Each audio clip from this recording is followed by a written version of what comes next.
शान मोहम्मद, आपको किसी ने दिल से याद किया है, please pick up the phone.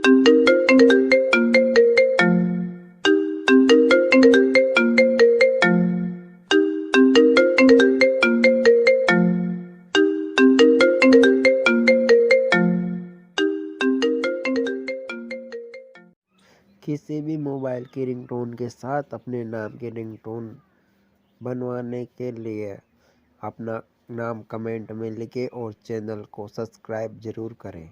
आपको रिंगटोन अच्छी लगी हो तो चैनल को सब्सक्राइब जरूर करें, वीडियो को लाइक करें और ऐसे ही रिंगटोन बनवाने के लिए कमेंट करें। Thank you.